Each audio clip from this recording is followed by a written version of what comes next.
और पता तो सबको चल गया कौन कहाँ कहाँ से आए हैं। तो सुदर्शन भी आए हैं ऐसा कहा गया। तो सब लोग हंसने लगे, अच्छा ये आया क्यों है यहाँ? क्या इसको अपने प्राणों का भय नहीं? क्या इसको सत्पुरुषों ने नीति नहीं सिखाई, राजनीति का ज्ञान नहीं दिया, शत्रु मित्र का बोध नहीं कराया? अच्छा कितना बड़ा मूर्ख है जो ये सोच रहा है कि हम जैसे श्रेष्ठ संपन्न और पराक्रमी राजाओं को छोड़कर कन्या इसके गले में जयमाला डालेगी। तो युधाजित ने कहा कोई बात नहीं, आ गया है तो हमारा तो अच्छा ही हो गया ना। हम तो ऐसे भी भरद्वाज मुनि के आश्रम में उसको मारने के लिए गए थे, वहां हम नहीं मार पाए। अच्छी बात है हमारे पास वह स्वयं प्रस्तुत हो गया है। युधाजिदथ राजेशस्तानुवाच महीपतिं अहमेनं हनिष्यामि कन्यार्थे नात्र संशयः। कन्या इससे विवाह करे या न करे हम अपने शत्रु को मारेंगे। तो उस समय सभी राजाओं ने युधाजित का समर्थन किया कि हाँ महाराज आप जो कह रहे हैं वही किया जाएगा।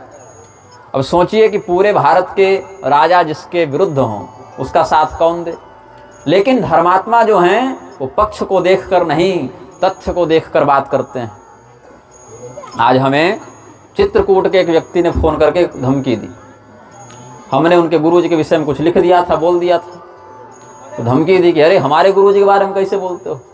बात ऐसी है सुदर्शन के विरोध में तो 63 अक्षौहिणी सेना खड़ी थी और एक अक्षौहिणी में कितनी होती है सेना?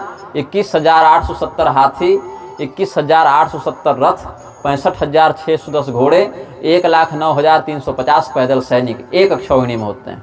और 63 अक्षौहिणी सेना जिनके विरुद्ध में खड़ी हो वो भी कह रहे हैं कि हम भगवती की कृपा से सत्य और धर्म का ही पक्ष रखेंगे। लेकिन जो सत्पुरुष होते हैं, धर्मात्मा होते हैं, वो बल को देखकर, पक्ष को देखकर, स्वार्थ को देखकर वचन नहीं कहते हैं। वो तथ्य को देखते हैं, धर्म को देखते हैं, न्याय को देखते हैं और जो उचित है उसका समर्थन करते हैं। तो जहाँ पूरी पृथ्वी के राजा सुदर्शन को मारने की तैयारी कर रहे थे और युधाजित का समर्थन कर रहे थे, वहाँ एक राजा खड़े हुए, केरल के राजा। उन्होंने कहा कि ये बहुत बड़ा अन्याय है। 3 नियम यहाँ टूट रहे हैं। पहला नियम यह है कि इच्छा स्वयंवर में युद्ध नहीं हो सकता है। एक लड़की का पिता अपनी कन्या के विवाह के लिए स्वयंवर का आयोजन किया और आप यहाँ युद्ध करने आ गए हैं। कन्या की इच्छा का सम्मान होना चाहिए कि नहीं होना चाहिए? जब नियम वही है तो आपको कन्या की इच्छा का सम्मान करना चाहिए। और अगर कन्या ने अपनी इच्छा से सुदर्शन का वर्ण कर लिया तो निर्णय हो गया, उसमें लड़ाई की क्या बात। दूसरा विषय यह है कि आप जिससे युद्ध करना चाहते हैं उसके साथ आपने आज तक अन्याय किया है।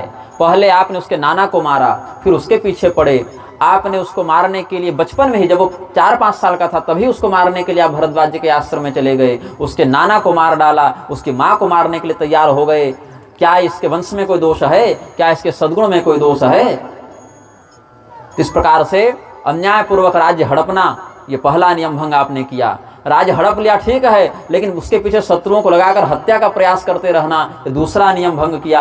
और इस स्वयंवर में आकर कन्या की इच्छा के विरुद्ध जाते हुए उसी के स्वयंवर में उसी के पति को, अभिष्ट पति को मारने का षड्यंत्र करना, ये तीसरा नियम आपने तोड़ा है। तो सुन लीजिए युधाजित, आप होंगे बहुत बड़े राजा और पूरी पृथ्वी के चक्रवर्ती भी होंगे आप, आपके विरुद्ध जाने का साहस कोई नहीं करता, लेकिन अंतिम विजय धर्म की होती है। शास्त्रास्ति कश्चिद आयुष्मान जगतोस्य जगतपति। हे उज्जैनी के राजा, आपको लगता होगा कि आप धरती के राजा हैं, लेकिन आप हैं नहीं। वस्तुतः भगवान है धरती के राजा और भगवान उसी पक्ष को विजयी बनाते हैं जो धर्म के पक्ष में होता है। इसीलिए अभी भी समय है, अन्याय का परित्याग कीजिए। देखिए हर सभा में कोई न कोई होता है बोलने वाला, बस समय पर उसकी बात लोग नहीं मानते हैं। जैसे कौरवों की सभा में अगर विदुर जी की बात मान लिए होते लोग तो सब बढ़िया हो जाता। रावण की सभा में विभीषण जी की बात मान लिए होते लोग तो सब ठीक होता। यहाँ केरल के राजा की बात मान लिए होते लोग तो सब ठीक होता। तो प्रकृति सबको संभलने का अवसर देती है। जहाँ सारे लोग गलत बोल रहे हो वहाँ प्रकृति किसी न किसी के माध्यम से सही का मार्गदर्शन करवाती है, बस लोग समझते नहीं है, समय पर उसको पकड़ते नहीं है। तो कह दिया धर्मो जयति ना धर्म सत्यम जयति नानृतम मानयम कुरु राजेंद्र त्यज पापमतिम किल। इस पाप बुद्धि का परित्याग करें। जय तो धर्म की होती है, विजय तो सत्य की होती है। सत्यमेव जयते बोल दिया और कहा फिर भी यदि आपको लगता है कि ऐसा नहीं होगा तो सुन लीजिए, आपका भी तो नाती यही है ना, शत्रुजित को भी तो आप लेकर आए हैं। वो भी ठीक है, सुंदर है, गुणी है, पराक्रमी है, राजा भी आपकी कृपा से बन गया है। तो अगर कन्या को पसंद आ गया तो उससे ही विवाह हो जाएगा। तो अब जब तक स्वयंवर हुआ ही नहीं हम लोग क्यों यहाँ विवाद कर रहे हैं? अब बताइए। इस स्वयंवर में और भी तो बहुत से विकल्प हैं राजकुमारों के रूप में, जिससे कन्या को इच्छा होगी विवाह कर लेगी, इसमें लड़ाई की कोई आवश्यकता नहीं है। हर प्राणी अपने सही गलत का फल स्वयं भोगता है। इंद्र अगर कपट करेंगे तो उसका फल भोगने तुम और हम नहीं जाएंगे, उनको स्वयं भोगना पड़ेगा। जिसकी बुद्धि भ्रष्ट हो गई हो वह अगर तुम्हारे साथ विश्वासघात कर भी दे तो तुम्हारा नहीं अपना ही नुकसान करेगा। इसीलिए जो व्यक्ति ब्राह्मण को मारता है उसका भी शास्त्र में कोई न कोई प्रायश्चित है।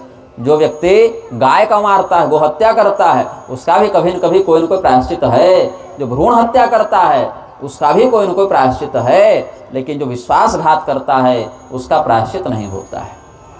किसी को वचन देकर उसको अपने भरोसे में लेकर और फिर आप विश्वासघात करते हैं तो ये गाय मारने से अधिक, अपने गर्भ का बच्चा मारने से अधिक, ब्राह्मण मारने से अधिक बड़ा पाप है। इसीलिए आप तो बुद्धिमान हैं, अब हमने जो कह दिया तो आप उसका विचार करें। अगर इंद्र विश्वासघात करेंगे तो फिर जानिए कि जिस संकट से वो बचना चाहते हैं उससे कहीं बड़े संकट में स्वयं पड़ जाएंगे।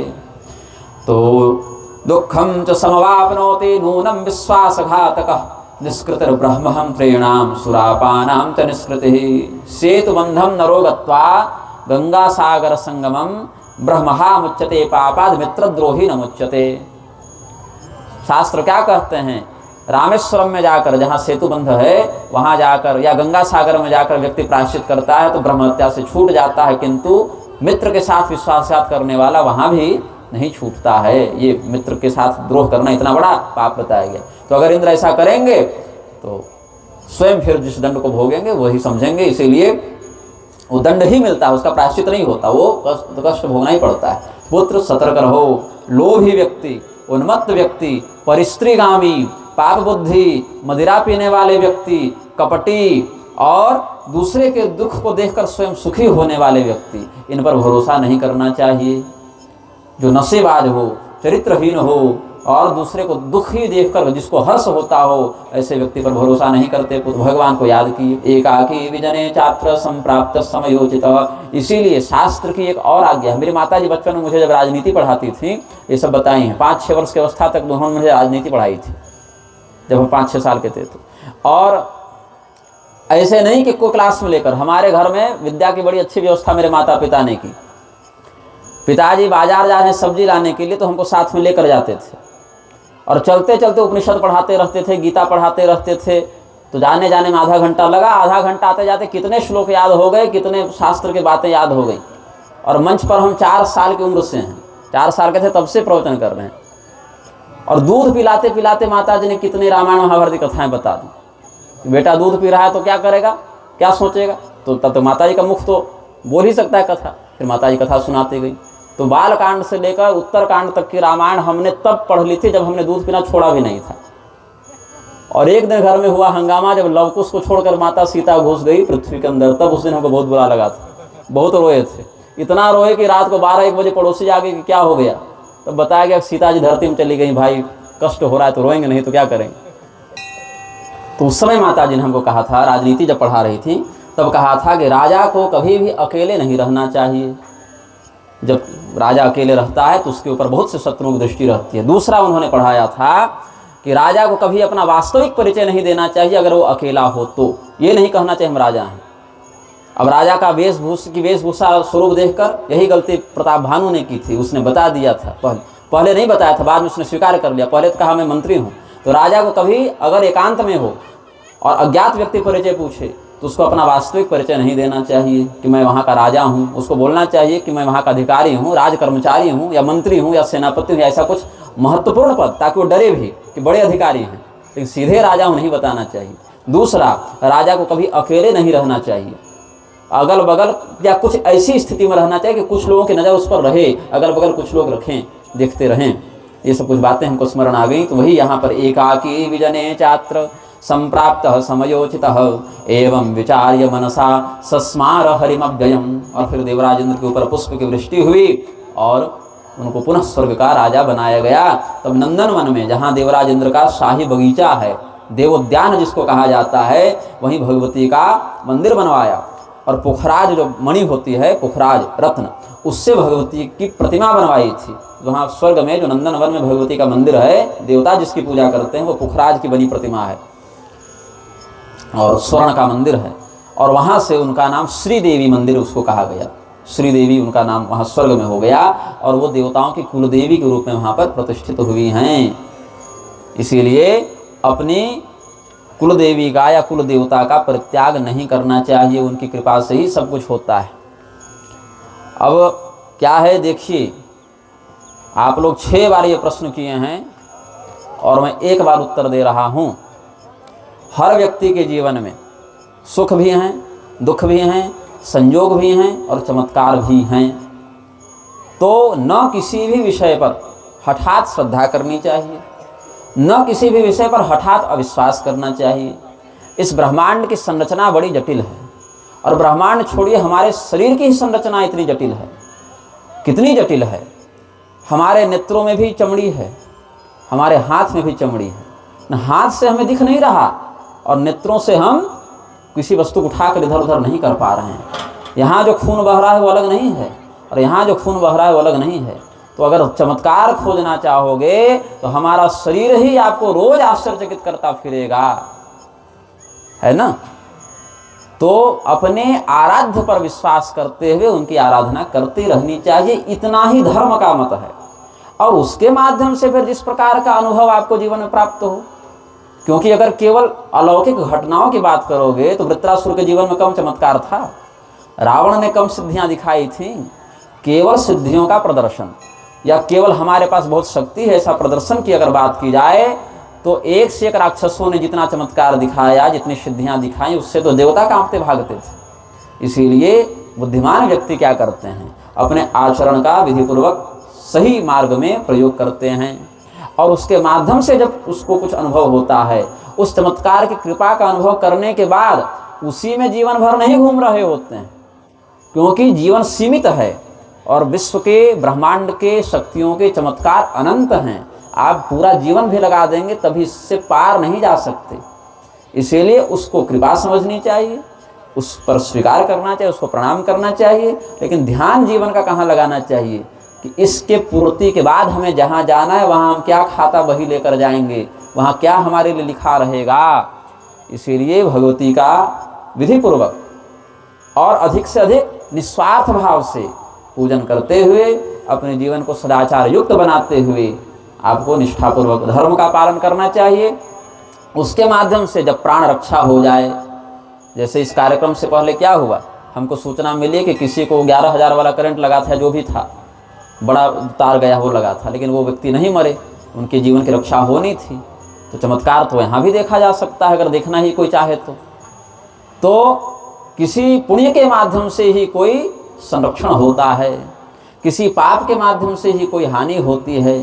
तो जो पाप से हानि होती है वह भी पूर्वकृत प्रारब्ध से प्रेरित है और जो पुण्य से आपको अभ्युदय और विकास और सुख की प्राप्ति हुई वह भी किसी प्रारब्ध से उत्प्रेरित है। तो इसी के मध्य कुछ ऐसा जो अस्वाभाविक हो जब घटित होता है, जो सामान्यतया नहीं घटित होता है लेकिन कभी अस्वाभाविकता से घटित हो जाए तो उसको चमत्कार की संज्ञा दी जाती है।